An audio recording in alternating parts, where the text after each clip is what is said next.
Adiós ríos, adiós fontes, adiós regatos pequenos, adiós vista dos meus ollos, non sei cando nos veremos. Caminos de ida y vuelta. En Caminos de ida y vuelta vamos a ver un camino que va y que viene, el del cine, y nos vamos a preguntar sobre la historia y también sobre el cine y sobre la importancia de la historia en el cine. En fin, parece un trabalenguas, pero en realidad no lo es. Vamos en los siguientes minutos a intentar averiguar muchas cosas, todo lo que podamos, sobre el cine y sobre la historia. Y nos van a ayudar a hacerlo el profesor Rafael Rodríguez Tranche, profesor de Comunicación Audiovisual en la Universidad Complutense de Madrid. Bienvenido. Gracias. Está también con nosotros el catedrático de Comunicación Audiovisual de la Universidad Jaume I de Castellón, el señor Vicente Benet. Bienvenido. Muchas gracias. La profesora Araceli Rodríguez, profesora de Comunicación Audiovisual en la Universidad Rey Juan Carlos. Bienvenida. Muchas gracias. Y Josefina Martínez, profesora de Historia en la UNED. Bienvenida. Gracias. Pues con estos mimbres vamos a arrancar este programa. Y debemos, creo, empezar haciendo esta historia del propio cine. ¿Cómo y cuándo surge el cine? Hace ya más de un siglo, profesor Benet.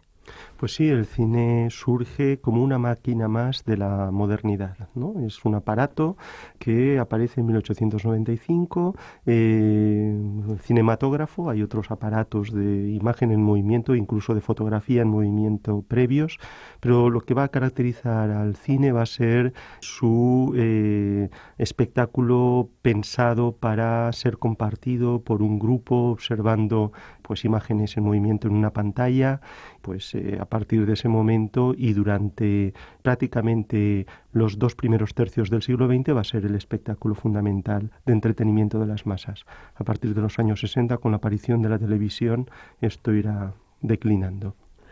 Vamos a hablar de cine. Hoy no hablaremos de televisión, aunque sí veremos que el cine también está presente y mucho en la televisión.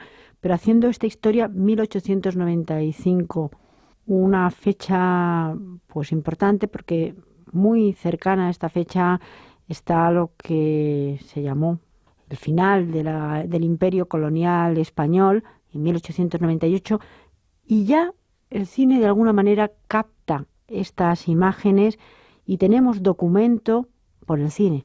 Hay un documento, pero es un documento falso. En realidad se hacen unas maquetas que reflejan en Estados Unidos el hundimiento del Maine, y eso pasa por ser una de las pruebas de la guerra entre Estados Unidos y España, justo cuando pierde sus últimas colonias. Entonces el cine pasa por documento histórico, pero es una falsificación de tal. El cine empieza, todos creo que conocemos, por ejemplo, a los hermanos Lumière como creadores de cine, aunque en realidad explosionó en varios sitios al mismo tiempo.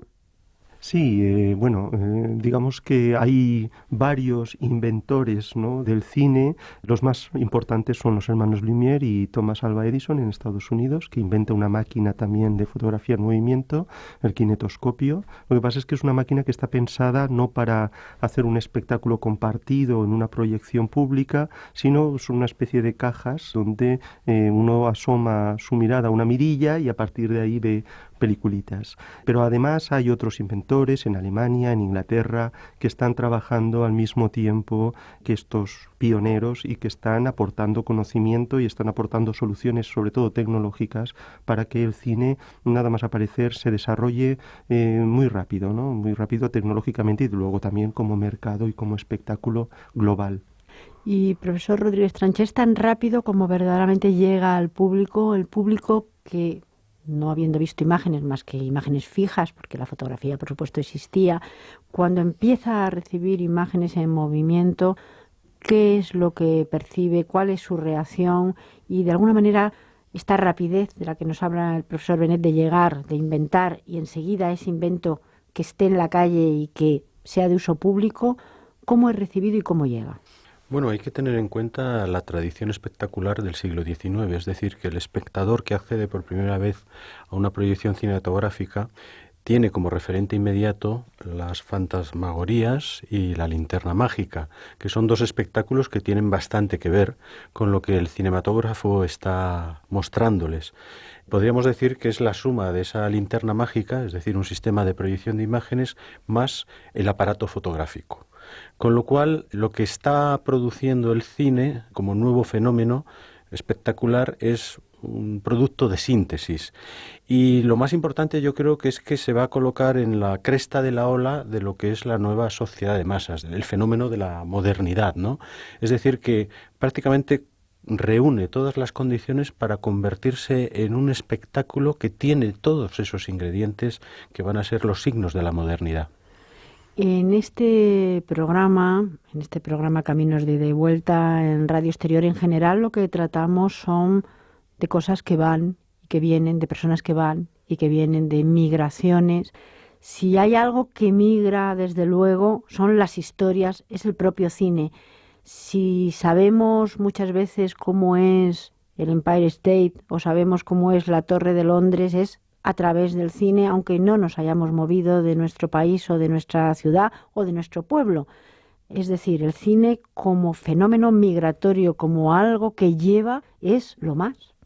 Sí, en ese sentido además hereda esa capacidad que tenía la fotografía para mostrar escenarios, circunstancias, personas, pueblos, culturas muy lejanas a gentes que no en su vida tendrían la oportunidad de conocerlas, ¿no? Entonces, desde ese punto de vista, el cine va a hacer que la realidad cotidiana se expanda a través de la pantalla, ¿no? Sea algo así como esa ventana abierta al mundo, que lo fue en su momento la fotografía. Entonces llega el punto en el que uno, a fuerza de ver ciertos símbolos en el cine, cuando luego puede ir a verlos y comprobarlos físicamente, la realidad hasta a veces decepciona, ¿no? Porque el cine tiene esa cuota de idealización también muy interesante. Hay otra parte del cine que, sobre todo de estos orígenes en los que estamos hablando, que es muy importante, y es como los propios cámaras, que son exhibidores, llevan por toda la geografía española, incluso van trasladándose por los distintos países con sus cámaras y las películas que han rodado. Y en esto que hablabas de ida y vuelta, pues hay exhibidores españoles que van a América con sus cámaras y sus películas y están en Argentina, en Chile, incluso los primeros cines que se ven en China es un español quien lo pone ahí en funcionamiento. Entonces hay un trasiego enorme de películas y de personas con sus películas por todo el mundo. Y qué poco conocido es esto que nos está contando la profesora Martínez, en el sentido de que en algunos aspectos, y en estos en concreto en el cine, hemos sido pioneros y hemos llevado cine a China. Resulta, desde luego, muy curioso. Sí, es que los animatografistas y los titiriteros, que entonces iba también con los circos el cine, pues recorrían todo el mundo y allí donde había un teatro ambulante, allí se exhibía el cine. Y bueno, pues se fue a China, se fue a toda Sudamérica, en fin, hemos conquistado las pantallas del mundo. Lo que es curioso aquí el decir es que verdaderamente, aunque entraremos en el cine español, porque nos vamos a centrar luego en el cine español, pero sí quisiera dejar esta imagen de que la historia y el cine están imbricadas, y la historia a lo mejor no vista desde el punto de vista formal de conocer un personaje, conocer un acontecimiento, pero sí de conocer una sociedad. Vamos, está clarísimo que el peinado de Verónica Lake, por ejemplo, con aquella melena rubia, pues yo recuerdo que mi madre se lo quería hacer, a pesar de que era morena, simplemente porque lo veía en la pantalla y le gustaba tapar ese ojo. ¿Quién no se ha querido contonear? Pues como Brigitte Bardot. Pero bueno, los caballeros tenían a un Gary Cooper o otros muchos mitos ahí, pero que además nos transportaban a sociedades diferentes, pues en un pispás, enseguida, simplemente con ponerte delante de una pantalla. Pensemos, por ejemplo, en España, ¿no? Y por poner un caso, la España del franquismo, y ver esos decorados lujosos del cine americano. Esto lo cuenta, por ejemplo, Josep Pla en un libro en el que está recorriendo la Cataluña profunda en autobús y se encuentran unas campesinas, unas payesas de la Cataluña profunda, que acaban de ver una película americana. Ellas son campesinas que están realmente viviendo en el límite de la supervivencia, pero han visto esas bañeras, esos decorados, esas formas de vida y realmente digamos que de repente dos mundos absolutamente imposibles de conectar han conectado, ¿no? Han conectado a través de la fantasía, evidentemente, pero se han relacionado. Y hay una aspiración, un sueño que surge a partir de ese encuentro que solo ha podido producir el cine. O yo recuerdo, por ejemplo, una película, La costilla de Adán, una película de Katharine Hepburn, que a mí me parecía verdaderamente sorprendente muchos años después, porque yo la he visto muchos años después de cuando fue concebida, pero yo pensaba, cuando llegó esa película a España y veían ese matrimonio en una igualdad y en una discusión de igual a igual, ¿qué se pensaría aquí? Sin embargo, fue estupendamente aceptada. Pero es curioso porque no reflejaba para nada la sociedad que se vivía en ese momento. Efectivamente, el cine yo creo que tiene esa capacidad de exportar modelos, formas, hábitos y producir en el espectador proyecciones, ilusiones, fantasías que después de algún modo acaban formando parte del imaginario colectivo, ¿no? Claro, esto yo creo que tuvo un momento dorado. Tú has dado ejemplos que yo creo que son los más apropiados porque pertenecen a un modelo cinematográfico, a un modelo industrial que no solamente produce cine, sino que produce también mitos, ¿no? Produce glamour. Y en ese sentido, las películas se acaban convirtiendo en pautas o en referencias para crear modelos, formas de imitar ideales, ¿no? En este sentido, yo señalaría un debate que era muy típico, sobre todo entre los intelectuales europeos de los años 20, artistas que estaban aquí comprometidos con la vanguardia, que habían pasado por la Primera Guerra Mundial y veían que realmente esta especie de nivelación de valores, de ideas, de fantasías, como las que comentaba antes, tenían una palabra para aplicarlo, que era americanización. En el fondo, el cine dominante, el cine más visto, el cine que se convierte en el paradigma para todas las sociedades, española, India, China o lo que sea, es el cine americano. Y el cine americano refleja unos valores que tienen que ver pues con el capitalismo, con la libre empresa, pero también con la democracia, por ejemplo, un tipo de relaciones entre parejas, entre hombre y mujer, inasumibles por muchas sociedades, pero que están totalmente naturalizadas en las películas, y esto realmente crea conflictos en los espacios de recepción, ¿no? Sobre todo en los que son más refractarios o están más lejanos del americanismo, ¿no? Y esto es contra lo que lucha sobre todo la censura. No solo lucha, en España lo hemos sabido muy bien, durante todo el franquismo lucha contra el comunismo, sino que en el cine hay una batalla continua en contra de esta americanización de las costumbres españolas, porque aquí, como decían los censores, no somos así. Aunque las películas pasan blancas y se cortan para que no sea ningún escándalo, pero hay una guerra en contra de esta americanización de la sociedad española muy considerable. Yo recuerdo una película como Mogambo, por ejemplo, en la que hasta hace relativamente poco tiempo no entendía nada, porque no entendía esos celos terribles de una mujer hacia otra cuando eran hermanos. Bueno, era una cosa curiosa. Pese a que la censura se concentra, ¿no?, en evitar ese contagio, esa americanización, las historias, el propio lenguaje van a influir en otros medios de expresión, inevitablemente en otros medios culturales, en los años 60, en los años 70, incluso también en medios audiovisuales, en la propia televisión, en las propias historias, en la propia publicidad. O sea que al final, aunque la censura actuase sobre la parte más evidente, ¿no?, de esos relatos que se nos exponen y que podría dar lugar a relaciones que aquí no se entendían bien, pero al fin y al cabo la propia estética de las películas tiene un nivel de influencia mucho mayor culturalmente. Van calando también, igual que va calando, por ejemplo, en un momento de la historia del cine, también en España, pues el cine italiano, que tuvo un momento importantísimo. En el libro que ha escrito el profesor Benet, Cine Español, una historia cultural, con un recorrido por alrededor de 300 películas, desde finales del siglo XIX hasta, creo que la última es Balada triste de trompeta.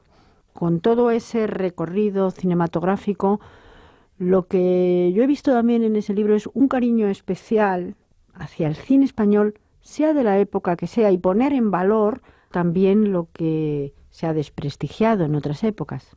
En este libro lo que he intentado es, no sé si reivindicar el cine español como tal, pero reivindicar las películas como documentos. Es decir, por buenas o malas que nos parezcan las películas, algunas películas, desde luego yo he intentado también respetar un poco el canon de las grandes películas españolas, pero más allá de su valor estético, cualquier película bien mirada es susceptible de convertirse en un documento que nos hable de una realidad social, ¿no? Es decir, las películas de Paco Martínez Soria o de Manolo Escobar y Concha Velasco para mí son imprescindibles para entender los años 60 y para entender los fantasmas del desarrollismo o de las mujeres liberadas.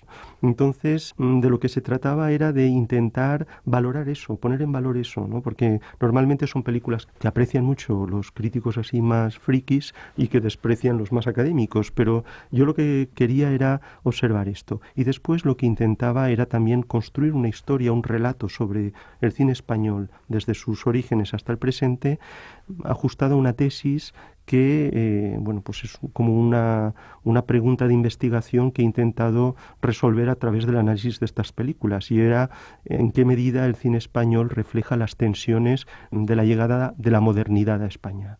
Esos temas, digamos, están muy patentes en las películas y son el reflejo de tensiones evidentes para el historiador. Pues España en el siglo XX ha vivido 2 dictaduras, ha vivido una guerra civil, ha vivido unos enfrentamientos políticos tremendos y en parte están debidos a los traumas de la incorporación de la modernidad. ¿Y todo ello se puede decir que está en el cine? Yo creo que sí, yo creo que se puede detectar a través del análisis de las películas como documentos, se pueden detectar esas fuerzas, esas tensiones, esas ideas, ¿no? Esas mentalidades. El proyecto es un proyecto de historia cultural, ¿eh? No es un proyecto, digamos, de análisis histórico o de historia social, sino que a través de los productos culturales, y el cine es un producto cultural, encontrar esos síntomas, encontrar esos problemas reflejados en las películas. Podemos ver la historia en el cine, pero podemos ver también historias en el cine. Es otra cosa, bueno, es un concepto muy diferente, pero de alguna manera a través de estas historias que cuenta el cine también vemos lo que está pasando pues en la calle, la manera de vivir. El otro día escuchaba que hubiera sido de Humphrey Bogart sin cigarrillo. Hoy en día es impensable que alguien salga fumando continuamente y en una película todos fumen continuamente. Es impensable porque es políticamente incorrecto, algo que era correctísimo hace unos años. ¿Y así en todo?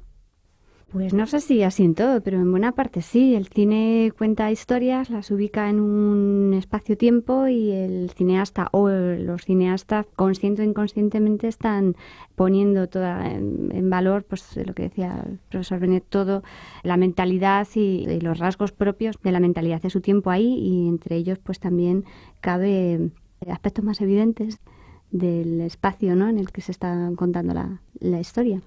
Y estamos hablando, cuando hablamos de cine, sobre todo ahora estamos hablando de ficción, estamos hablando de cine de ficción. Es verdad que, por ejemplo, los temas, los personajes son tratados a través de las épocas también de una manera diferente.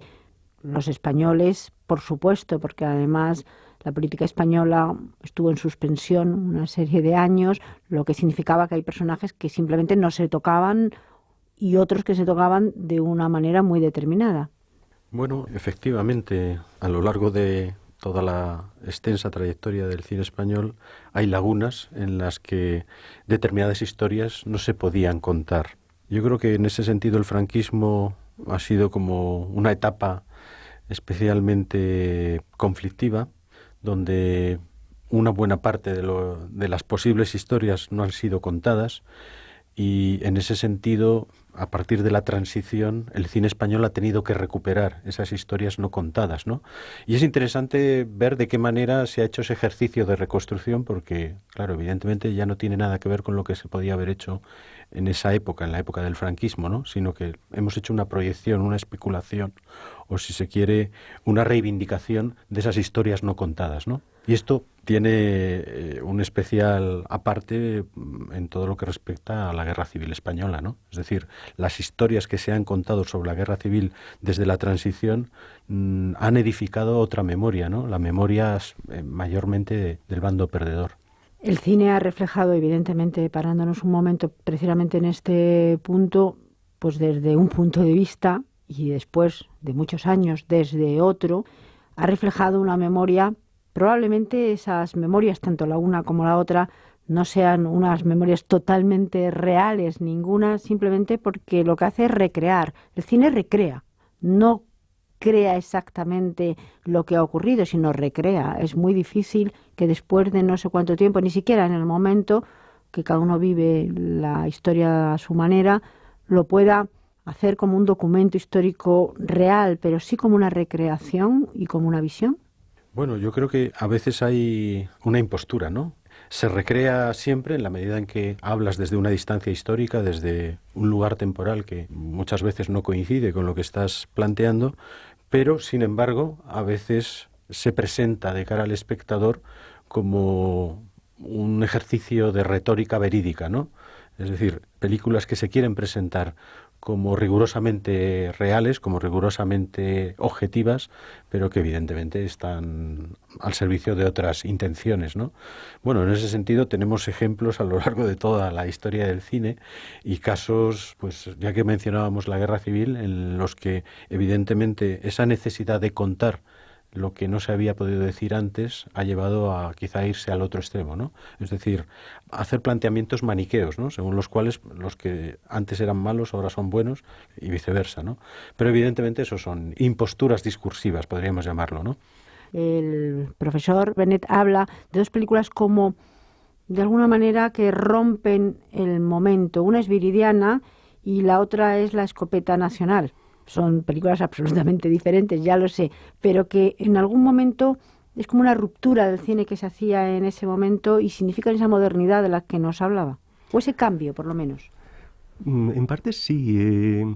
A ver, Viridiana es una película hecha por un exiliado que retorna a la España franquista, producida por una productora en parte controlada por criptocomunistas y además que despierta el escándalo más importante del cine español durante el franquismo, ¿no? Entonces, claro, es una película absolutamente insólita porque va a un festival de cine representando a España, la España franquista. A Luis Buñuel el exilio le miró fatal por venir a la España franquista a hacer una película y, realmente, más allá de las cuestiones estéticas, de las cuestiones del valor de la película como tal, pues realmente es un documento interesantísimo para ver esas contradicciones, esas fallas que una dictadura como la franquista podía tener para promover incluso una película como esta, ¿no? ¿Y en el caso de La Escopeta Nacional? Bueno, La Escopeta Nacional es una película que resume, yo no solo diría que la transición, sino también nuestro presente, ¿no? Es una película en la que, bueno, se nos describen las corruptelas típicas de las élites económicas y políticas del franquismo, con un tono de humor, con un tono, digamos, también nivelador en su tono sarcástico, ¿no? Y, bueno, es una película que yo creo que es un documento. Realmente, a pesar de que es totalmente de ficción, de que todo está absolutamente inventado, de que la puesta en escena de Berlanga alcanza probablemente ahí uno de sus aspectos más refinados, es una película que nos permite entender muy bien cómo se hacían los negocios durante el franquismo y cómo se siguen haciendo hoy en día. Y profesora Rodríguez, ya para acabar, estamos hablando de cine, estamos hablando de historia y el cine continuamente se nos dice que se muere, que de alguna manera la gente no va a las salas de cine y que va acabando. Sin embargo, hay que reivindicar continuamente el cine como documental, el cine como ficción, la historia y el cine, pero no solamente como hablábamos, la historia desde el principio, todas las historias están ahí. Sí, absolutamente, hay que reivindicarlo, pero yo creo que el cine no se muere. Otra cosa es que los modelos de exhibición o de consumo del cine vayan a cambiar o estén cambiando, pero desde luego no se morirá porque necesitamos historias y necesitamos seguir consumiendo cine porque el cine nos suministra esas historias. Entonces, hay algo preocupante, no sé si les pasa a mis compañeros también. Es verdad que nosotros observamos que nuestros jóvenes alumnos cada vez ven menos cine y más televisión, más series de televisión. Parece que en los últimos años hay una migración hacia la ficción televisiva, pero desde luego el cine siempre estará ahí suministrando lo que deseamos. Hablaremos en otro programa de las nuevas tecnologías y de la manera de ver ahora las imágenes, pero no obstante el soñar por la palabra, por la imagen siempre estará ahí y yo creo que es universal. Muchísimas gracias. Gracias a ti. Gracias. Caminos de ida y vuelta, un programa de la UNED con la colaboración del Centro de Migraciones y Exilios, el CEME, para Radio Exterior de España.